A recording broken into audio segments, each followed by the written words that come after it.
Hello दोस्तों, welcome to my YouTube channel knowledge is power. मैं शुभदीप चटर्जी सबसे पहले आप लोगों को वेलकम करता हूं मेरे YouTube channel knowledge is power में। आज का टॉपिक कॉन्ट्रैक्ट एक्ट से रिलेटेड है दोस्तों, लॉ से रिलेटेड है।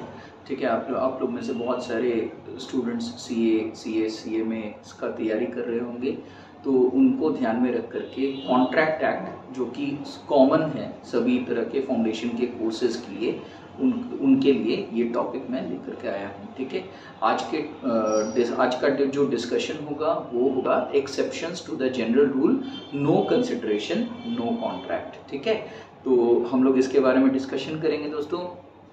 लेकिन सबसे पहले मेरा आप सबसे अपील है कि प्लीज़ मेरे चैनल को लाइक करिए, शेयर करिए एंड सब्सक्राइब करिए ज़्यादा से ज़्यादा प्लीज़। ये मेरा आप सबसे अपील है। अब बिना टाइम वेस्ट किए लेट्स गेट स्टार्टेड। तो दोस्तों, आप लोगों को सबको पता होगा कि कंसिडरेशन अगर नहीं रहता है कॉन्ट्रैक्ट में तो कॉन्ट्रैक्ट का वैलिडिटी रहता ही नहीं है। Consideration, lawful consideration and lawful objects are one of the most important elements of the valid contract. ठीक है, तो इवन मतलब कॉन्ट्रैक्ट एक्ट में तो ये तक बोला हुआ है कि कंसिडरेशन का एडिक्वेसी का जरूरत नहीं है, सिर्फ कंसिडरेशन का होना जरूरत है। अगर अच्छा, सबसे पहले तो कंसिडरेशन आप लोगों को मैं याद दिला देता हूँ। कंसिडरेशन क्या होता है? Consideration means something in return. आप जब किसी के साथ कॉन्ट्रैक्ट करते हो तो आप उसके लिए कुछ करने का आप प्रॉमिस करते हो, यू बिकम द प्रॉमिसर। आप अदर पार्टी जो कि प्रॉमिसी है उसको वादा करते हो कि उसके लिए या तो आप कोई गुड्स सप्लाई करोगे या उसको कोई सर्विस दोगे। तो जो भी एक्ट आप करने का आप प्रॉमिस कर रहे हो वो चीज उसके लिए अदर पार्टी के लिए क्या बन जाएगा? कंसिडरेशन। और बदले में अदर पार्टी आपके लिए जो काम करेगा वो आपके लिए हो जाएगा कंसिडरेशन। मतलब हमें जो भी व्यक्ति कॉन्ट्रैक्ट में एंटर कर रहा है उसको दूसरे पार्टी से जो कुछ मिलेगा, जो कुछ रिसीव होगा, चाहे वो मनी हो, चाहे वो गुड्स हो, चाहे वो सर्विस हो, चाहे वो सिर्फ एक प्रॉमिस ही क्यों ना हो, तो ये सारे चीजों को हम लोग क्या कहेंगे? They will be considered as a consideration. Consideration can be given by a stranger also. ठीक है, कंसिडरेशन एक स्ट्रेंजर भी दे सकता है। अगर वो पार्टी नहीं है किसी कॉन्ट्रैक्ट में तो वो भी कंसिडरेशन का पेमेंट कर सकता है। कंसिडरेशन मनी के फॉर्म में भी हो सकता है और एनी अदर फॉर्म में भी अवेलेबल हो सकता है। गुड्स के फॉर्म में भी आप कंसिडरेशन दे सकते हो। तो ये सारे बातें हम लोग को याद रखना पड़ेगा। और ये भी याद रखना पड़ेगा कि generally there is a general rule which says that no consideration no contract. अगर कंसिडरेशन नहीं है तो कॉन्ट्रैक्ट भी नहीं हो पाएगा। 1 रुपया भी अगर आप देते हो अदर पार्टी को एज अ कंसिडरेशन और वो उसको एक्सेप्ट करता है तो यहाँ पे क्वेश्चन डजंट अराइज कि कॉन्ट्रैक्ट वैलिड है या नहीं है। कॉन्ट्रैक्ट ऑफ कोर्स वैलिड है। ठीक है, the adequacy of consideration is not required, only the thing that is required is some consideration, there must be some consideration। तो ये सब लीगल रूल्स को लेकर के मैं ऑलरेडी वीडियो बना चुका हूँ। मैं आप लोगों को उस वीडियो का भी लिंक मैं आप लोगों को प्रोवाइड कर दूंगा। आज का क्लास का टॉपिक है ये डिस्कस करना कि कौन कौन से ऐसे सिचुएशंस है जहां पे बिना कंसिडरेशन का भी कोर्ट उसको वैलिड कॉन्ट्रैक्ट मानने के लिए रेडी हो जाएगा। तो let us now discuss all those situations where even when there is no consideration, then also the courts, the judges will accept the contract as a valid contract। तो let us discuss। तो मैं already एक list बना चुका हूं इसका, तो मैं इसको पढ़ के सुना रहा हूं। Exceptions to the general rule, no consideration no contract. Section 25 पहला पॉइंट है promise made on account of natural love and affection. ठीक है, जब एक प्रॉमिस हो रहा है out of natural love and affection तो सेक्शन 25 सबसेक्शन 1 में ये बात कवर्ड है। वहां पे साफ साफ लिखा हुआ है कि ऐसे हालत में जहां पे नेचुरल लव एंड अफेक्शन आ जा रहा है वहां पे कंसिडरेशन नहीं भी होगा तो भी हम लोग उसको एक वैलिड कॉन्ट्रैक्ट मान सकते हैं। डिस्कस करेंगे इस टॉपिक को डिटेल में। ठीक है, पहले मैं सारे पॉइंट्स एक के बाद एक कवर कर देता हूं आपके सामने। सेकंड पॉइंट है promise to compensate for voluntary services. Voluntary services का मतलब क्या होता है? वॉलंटरी सर्विसेज का मतलब वो सर्विसेज जो आप अपने मन से दे रहे हो। किसी के कहने पे नहीं आप दे रहे हो, अपने किसी के रिक्वेस्ट करने पर नहीं दे रहे हो, आपको लगा कि दूसरे व्यक्ति को हेल्प करना चाहिए, दूसरे व्यक्ति को आपका सहायता का जरूरत है, आपको उसको अपने मन से आपने क्या किया, उसको हेल्प किया, सहायता प्रोवाइड किया, ठीक है। और वो व्यक्ति चाहता है कि इस सहायता के लिए वो आपका जो एहसान उसके ऊपर रहा, वो एहसान को वो कंसिडरेशन दे करके वो उसको चुकाए। तो ऐसा करने के लिए भी कंसिडरेशन का कोई जरूरत नहीं है, उसको अलग से कोई कंसिडरेशन देने का जरूरत नहीं है, क्योंकि ये एक्ट उसके लिए किया गया है फॉर वॉलेंटरी सर्विसेज, अपने मन से किया हुआ कार्य के लिए आपको कंसिडरेशन का जरूरत नहीं पड़ेगा। ऐसा सेक्शन 25 सबसेक्शन 2 में बोला हुआ है। डिस्कस करेंगे इस टॉपिक को भी, ठीक है। सारे पॉइंट्स को डिटेल्स में हम लोग डिस्कशन करेंगे। थर्ड पॉइंट है कंप्लीटेड गिफ्ट्स। गिफ्ट्स के केस में अगर आप किसी को गिफ्ट देते हो तो वहां पे भी कंसिडरेशन के बगैर ही एक गिफ्ट एक वैलिड कॉन्ट्रैक्ट को जन्म देगा, ये एक वैलिड थिंग होगा, ठीक है। गिफ्ट के केस में आपको पता होगा कि जब हम लोग किसी को गिफ्ट देते हैं तो वहां पे कंसिडरेशन का सवाल ही नहीं पैदा होता है। Gift is of course given out of respect, out of any as a type of reward. जब आप कोई फंक्शन अटेंड करने जाते हो किसी के इनविटेशन पे, तो आप उसको गिफ्ट ले करके आप देते हो, तो वहां पे थोड़ी ना आप उससे कंसिडरेशन मांगोगे। तो जाहिर सी बात है गिफ्ट के केस में भी कंसिडरेशन का होना या ना होना इंपॉर्टेंट नहीं होता है, कंसिडरेशन इनफैक्ट नहीं भी होता है, तो भी कंप्लीटेड गिफ्ट एक वैलिड राइट को जन्म देगा फॉर द अदर पार्टी कि वो उस गिफ्ट जो ले रहा है, जो रिसीव कर रहा है, वो उस गिफ्टेड प्रॉपर्टी को अपने पास, अपने ओनरशिप में डेफिनेटली रख सकता है। इसके लिए उसको अलग से कोई कंसिडरेशन का जरूरत नहीं पड़ेगा। इसको भी डिस्कस करेंगे। ये बोला हुआ है एक्सप्लेनेशन 1 टू सेक्शन 25 में।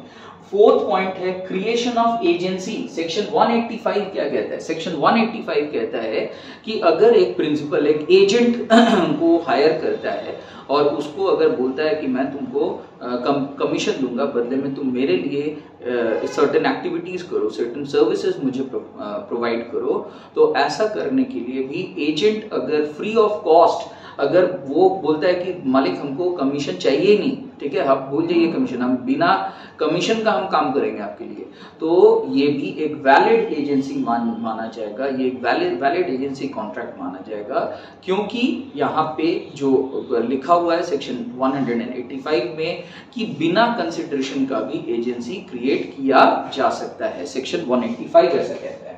इसके बाद कॉन्ट्रैक्ट ऑफ गारंटी, सेक्शन 127 बोलता है कि कॉन्ट्रैक्ट ऑफ गारंटी के केस में भी कंसिडरेशन का जरूरी नहीं है।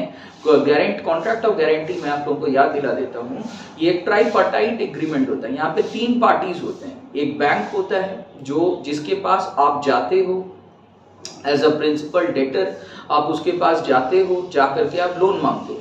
बैंक बोलता है कि हम आप पे ट्रस्ट कैसे करें, आप कोई गारंटर हमारे पास लेकर के आओ, ठीक है। तो एक गारंटर को आप लेकर के आते हो जिसके ऊपर बैंक ट्रस्ट करता है, तो वो आकर के कॉन्ट्रैक्ट ऑफ गारंटी पेपर पर सिग्नेचर करता है और वो ये प्रॉमिस करता है बैंक को कि प्रिंसिपल डेटर अगर नहीं लोन चुका पाएगा, ऐसे हालात में वो आकर के बैंक को लोन चुकाएगा। तो ऐसा करने के लिए भी, गारंटी देने के लिए भी कोई कंसिडरेशन नहीं भी होगा, then also a contract of guarantee is considered as a valid contract. यहाँ पे जो 3 पार्टीज हैं, पहला पार्टी तो प्रिंसिपल लेंडर है, जो लोन दे रहा है, second is the principal debtor जो लोन ले रहा है, और third is called as the guarantor और द श्योरिटी हम लोग बोलते हैं जो गारंटी प्रोवाइड करता है। तो कॉन्ट्रैक्ट ऑफ गारंटी के केस में भी there is no consideration, even when there is no consideration the contract is still considered as a valid contract. Next is considered as remission. अगला पॉइंट है रेमिशन। रेमिशन is section 763 में covered है। रेमिशन का मतलब जब प्रॉमिसी अपने मन से, स्वेच्छा से प्रॉमिसर को या तो परफॉर्मेंस देने से कंप्लीटली वो बोल देता है कि आपका परफॉर्मेंस हम वेव ऑफ कर देते हैं, या he is ready to accept a lesser performance than what was promised to him, ठीक है। जब सपोज करो कि प्रॉमिसर ने प्रॉमिसी को वादा किया था मैं तुम्हारे लिए एक सर्टेन एक्टिविटी करूंगा, वो उसका 50% एक्टिविटी को ही परफॉर्म किया था। ऐसे में प्रोमिसी बोलता है प्रोमिसर को कि ठीक है, अब आगे का कार्य को आप नहीं भी करिएगा तो चलेगा। तो ऐसा करने पर हम लोग देखते हैं कि अगर प्रोमिसी वेव ऑफ कर देता है अपने राइट को, अगर वो छोड़ देता है अपने अधिकार को, या वो लेसर परफॉर्मेंस लेकर के ही संतुष्ट हो जाता है, तो ऐसे हालात में भी ऐसा करने के लिए सेपरेटली कोई कंसिडरेशन का देना जरूरी नहीं है। तो रेमिशन के केस में भी ये एक वैलिड कॉन्ट्रैक्ट माना जाएगा as per the section number 63। इसके बाद है promise made to pay time barred debt. Section 25 subsection 3 कहता है कि 3 साल, ठीक है, याद रखिएगा, जब आप किसी को कोई उधार देते हो या उधार में कोई गुड्स बेचते हो, तो जिस दिन से आपने उसको गुड्स बेचा उधार में, तब से लेकर के 3 साल अगर गुजर जाता है, वो डेटर को आप एक बार भी नहीं बोलते हो कि देखो ऐसा है कि हमको मेरा पैसा वापस चाहिए, तो अगर आप उसको एक बार भी नहीं बोलते हो, टोकते हो, या उसके खिलाफ कोई भी लीगल कदम नहीं उठाते हो जिससे कि वो आपका डेट को चुका दे, तो 3 साल डेट लेने से लेकर के 3 साल गुजर जाने के बाद as per the law of time, ठीक है, टाइम के हिसाब से उसको हम लोग टाइम बार्ड डेट मान लेंगे। मतलब 3 साल गुजर जाने के बाद इसको हम लोग एक वैलिड कॉन्ट्रैक्ट के अंतर्गत ले आएंगे, और यहाँ पे आप उस व्यक्ति से नहीं मांग सकते हो अपना पैसा रिकवर करने के लिए, आप नहीं बोल सकते हो। लेकिन अगर वो एक भला आदमी निकलता है, वो अगर अपने से क्या कर देता है, आपका टाइम बार्ड जो हो जाने के बावजूद वो अपना डेट को चुकाने के लिए रेडी हो जाता है, तो ऐसे करने के लिए उसको भी अलग से कोई कंसिडरेशन आपके तरफ से देने का जरूरत नहीं है। हम लोग इस बात को भी डिटेल में डिस्कशन करेंगे। दोस्तों, वो जो 3 साल वाला जो मैटर था कि 3 साल गुजर जाने के बाद डेट जो है वो टाइम बार्ड हो जाता है, ये लॉ ऑफ लिमिटेशन एक्ट के हिसाब से, लिमिटेशन एक्ट के मुताबिक 3 इयर्स के बाद आप कोई भी डेट जो है वो टाइम बार्ड हो जाएगा, और आप कोई भी लीगल कदम उसके खिलाफ, डेटर के खिलाफ नहीं उठा सकते हो। लेकिन अगर अदर पार्टी अपने मन से उस पेमेंट को क्लियर करना चाहता है, ऐसा करने के लिए उसको कोई नहीं रोक पाएगा, उसको कोई कंसिडरेशन का भी जरूरत नहीं है अगर वो ऐसा करना चाहता है तो, ठीक है। तो अब आगे बढ़ते हैं और एक एक करके सारे पॉइंट्स को हम लोग डिस्कशन करना शुरू करते हैं। तो प्रॉमिस मेड, पहला पॉइंट जैसे कि आपने देखा, promise made out of natural love and affection. दोस्तों, अब मैं क्या करूंगा, आपके सामने मैं एक जो उसका जो प्रॉपर रेलेवेंट प्रोविजंस है वो मैं आपको दिखाने जा रहा हूं, और मैं आपको अच्छे से उसको एक्सप्लेन करूंगा कि क्या क्या इसका लीगल रिक्वायरमेंट है। दोस्तों, अब मैं आप लोगों को रेलेवेंट प्रोविजंस पढ़ के सुनाने जा रहा हूं, ठीक है। आप लोग देख भी पाइएगा अपने स्क्रीन में। Promise made out of natural love and affection, इसमें कानून में क्या लिखा है, बोल रहा है कि an agreement made without consideration is valid even if it is in writing and registered and is made on account of natural love and affection between parties standing in near relation to each other।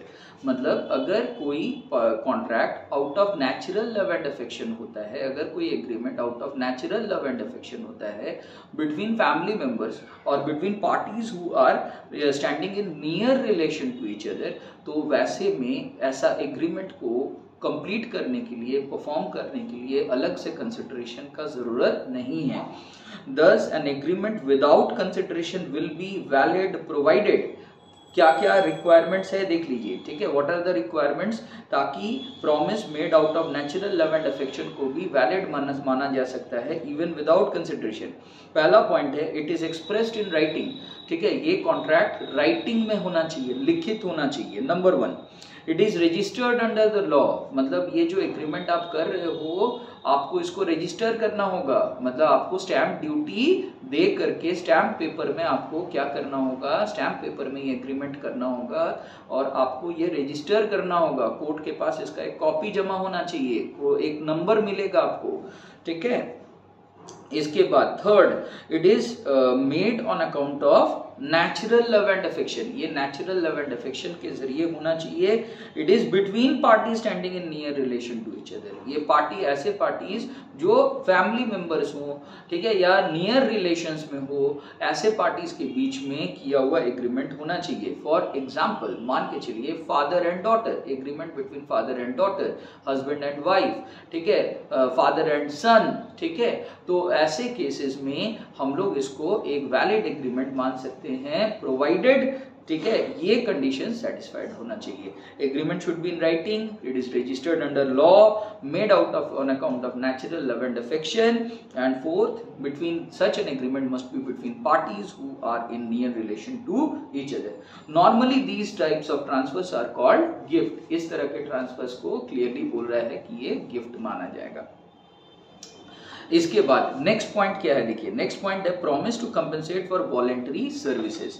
तो बोल रहा है कि voluntary service means service done without any request, कोई भी service जो आप बिना रिक्वेस्ट का, किसी के रिक्वेस्ट नहीं करने पर भी आप अगर अपने मन से कोई स्वेच्छा से कोई काम किए तो उसको हम लोग प्रॉमिस वॉलेंटरी सर्विस मानेंगे। Any agreement made without consideration is valid if it is a promise to compensate a person who has already voluntarily done something for the promisor. To apply this rule, the following essentials must exist. यानी कि कोई भी agreement जो without consideration हो रहा है वो valid माना जाएगा अगर वो एक ऐसा प्रॉमिस है ताकि वो दूसरे पार्टी को कंपनसेट करे, ताकि वो दूसरे पार्टी को जो नुकसान हुआ है या दूसरे पार्टी को जो उसने खर्चा किया है उसको उसका उचित मुआवजा उसको दिया जा सके। For who has already voluntarily done something for the promiser, ऐसा व्यक्ति जो voluntarily कोई कार्य को किया है for the promiser। To apply this rule, the following essentials must exist. इसके ऐसा करने के लिए क्या क्या essential elements का जरूरत है, देखिए the service should have been done voluntarily, मतलब सर्विस voluntarily परफॉर्म करना पड़ेगा, ठीक है। Second, the service should have been done for the promiser, service promisee को परफॉर्म करना पड़ेगा फॉर द प्रोमिसर, ठीक है, प्रोमिसर के लिए किया जाना चाहिए। Third, the promisor must have been in existence at the time when the service was done, promisor इस धरती पे मौजूद होना चाहिए जिस समय सर्विस किया गया था। मतलब सीधी बात है कि जैसे पहले के जमाने में होता था कि मतलब जन्म से पहले ही, किसी बच्चे के जन्म से पहले ही उसके लिए उसके बिहाफ में उसके दादा परदादा कुछ प्रॉपर्टी खरीद लेते थे या कोई मतलब जो है मतलब ये कर लेते थे, कुछ कॉन्ट्रैक्ट कर लेते थे कि जैसे ही बच्चा पैदा होगा उसको एक सर्टेन प्रॉपर्टी का उसको दिया जाएगा। तो ऐसा सिचुएशन को लेकिन हम लोग कंसिडर नहीं करेंगे, ठीक है, इसको हम लोग एक वैलिड कॉन्ट्रैक्ट नहीं मानेंगे। वैलिड कॉन्ट्रैक्ट तभी माना जाएगा जब यहाँ पे प्रोमिसर ऑलरेडी इस धरती में मौजूद है, he should be in existence at the time when the service was done, not before his birth. Next, the intention of the promisor must have been to compensate the promisee. Intention क्या होना चाहिए, promisee को आपको compensate करने का intention होना चाहिए। Intention of the promisor must have been to compensate the promisee. Fifth, the service rendered must also be legal. जो काम आप कर रहे हो वो भी पूरी तरीके से कानूनन काम होना चाहिए, कोई भी गैर कानूनी सर्विस आप नहीं दे सकते हो। Third point, promise to pay time bar debt, a promise by a debtor to pay a time bar debt is also enforceable. Time bar debt payment करने का कोई कॉन्ट्रैक्ट ये भी एनफोर्सिबल माना जाएगा। दोस्तों आगे लिख रहा है a promise by a debtor to pay a time bar debt is also enforceable. The promise must be in writing. It must be signed by the promisor or his authorized agent. ठीक है, ये signed होना चाहिए debtor के द्वारा या उसके authorized agent के द्वारा। The promise may be to pay the whole or part of the debt. ठीक है, पूरा का पूरा डेट को चुकाने का प्रॉमिस होना चाहिए या certain part of the debt को चुकाने का यहाँ पे प्रॉमिस होना चाहिए। इलस्ट्रेशन दे रहा है कि A owes B ₹1000, ठीक है, but the debt is barred by the limitation act. मतलब ए को देना था, ए को पता है कि उसको बी को 1,000 रुपये का पेमेंट करना है, भुगतान करना है, लेकिन डेट जो है वो टाइम बार्ड हो चुका है due to the law of limitation act. A signs a written promise, A एक रिटन वादा करता है to pay ₹500 on account of the debt, वो 500 रुपया देने का रिटन वादा करता है। Solution, the promise will be valid, ये प्रॉमिस क्या माना जाएगा, पूरी तरीके से वैलिड प्रॉमिस माना जाएगा and binding without any fresh consideration, और ये बाइंडिंग हो जाएगा ए के लिए विदाउट एनी फ्रेश कंसिडरेशन, इसके लिए ए को कोई कंसिडरेशन का आवश्यकता नहीं है। दोस्तों अगला पॉइंट है क्रिएशन ऑफ एजेंसी, ठीक है। तो क्रिएशन ऑफ एजेंसी के बारे में देखिए क्या लिख रहा है, section according to section 185 of the contract act, no consideration is necessary to create an agency, कोई कंसिडरेशन का आवश्यकता नहीं है कोई एजेंसी को क्रिएट करने के लिए। Thus when a person is appointed as an agent, जब एक व्यक्ति को एक एजेंट के रूप में अपॉइंटेड किया गया, his appointment is valid even if there is no consideration, ठीक है। अगर कोई कंसिडरेशन नहीं भी है तो भी उसका अपॉइंटमेंट कंप्लीटली वैलिड माना जाएगा। नेक्स्ट पॉइंट देखिए, completed gifts, gifts once made can not be recovered on the ground of absence of consideration, अगर आपने गिफ्ट दे दिया तो दे दिया, आप उसको रिकवर कर नहीं सकते हो, ठीक है, इस ग्राउंड पे कि कंसिडरेशन तो आपको रिसीव हुआ ही नहीं था, विदाउट एनी कंसिडरेशन आपने गिफ्ट दिया था, इस ग्राउंड पे आप गिफ्ट को रिकवर नहीं कर सकते हो। क्यों? क्योंकि ये कंप्लीटेड गिफ्ट है। Absence of consideration will not affect the validity of any gift already made, मतलब आप अगर किसी को कोई गिफ्ट देते हो वो कंप्लीटली वैलिड है, कंसिडरेशन का ना होना गिफ्ट को नकार नहीं सकता है, गिफ्ट को इनवैलिडेट नहीं कर सकता है। Thus, if a person gives certain properties as gift to another according to the provisions of the Transfer of Property Act, he cannot subsequently demand the property back on the ground that there was no consideration। मतलब अगर कोई व्यक्ति किसी दूसरे व्यक्ति को कोई भी गिफ्ट देता है और उसको अगर बाद में मान लिया कि उस व्यक्ति के साथ कुछ झगड़ा वगैरह हो गया या कुछ हो गया, तो इन दैट केस वो अपना द्वारा दिए हुआ गिफ्ट को वो वापस नहीं ले सकता है, रिकवर नहीं कर सकता है। क्यों नहीं कर सकता है? क्योंकि gift once made will belong to the property of the other party, और ये कंप्लीटेड गिफ्ट माना जाएगा, और इसके लिए आप इस ग्राउंड पे उसको खारिज नहीं कर सकते हो कि ये यहाँ पे कोई कंसिडरेशन नहीं था। एग्जाम्पल दे रहा है, देखिए, A give a watch as a gift to B on his birthday, A एक वॉच दिया बी को, ठीक है, घड़ी देता है बी को on his birthday, later on A can not demand the watch back on the ground that there was no consideration, A उस घड़ी को दिया हुआ गिफ्ट वापस नहीं ले सकता है क्योंकि देयर वाज नो कंसिडरेशन, इस ग्राउंड पे वो वापस नहीं मांग सकता है। अगला पॉइंट है contract of guarantee, under section 127 no consideration is needed for a contract of guarantee. जैसे मैंने बोला था कि अगर बैंक के पास आप एक कॉन्ट्रैक्ट जाकर के साइन करते हो कि किसी दूसरे व्यक्ति जिसको बैंक लोन देने वाला है वो अगर लोन चुकाने में असमर्थ साबित हुआ, तो आप उससे क्या करिएगा, आप जा करके उसको बैंक को उसका लोन वापस करिएगा, रीपेमेंट करिएगा। इस ग्राउंड पे आप जो है यहाँ पे कोई भी कंसिडरेशन डिमांड अगर ऑलरेडी डिमांडेड नहीं है, आप अगर कंसिडरेशन नहीं लिए हो, तो भी ये कॉन्ट्रैक्ट कंप्लीटली क्या हो जाएगा, वैलिड होगा। आपको कंसिडरेशन का यहाँ पे जरूरत नहीं है कॉन्ट्रैक्ट ऑफ गारंटी साइन करने के लिए, ठीक है। In other words, the contract of guarantee needs no consideration, contract of guarantee को किसी भी तरह का कंसिडरेशन का जरूरत नहीं है। Remission means lesser performance of the contract than what is actually to be performed। कोई भी व्यक्ति अगर एक lesser performance accept करने के लिए रेडी है, तो ऐसा करने के लिए उसको अलग से कोई consideration का भुगतान होना जरूरी नहीं है, ठीक है। I think ये पूरी तरीके से हर एक पॉइंट आप लोगों को मैंने अच्छे से एक्सप्लेन कर दिया। With this I complete today's video. Please like करिए, शेयर करिए एंड सब्सक्राइब करिए मेरे YouTube channel knowledge power. Thank you.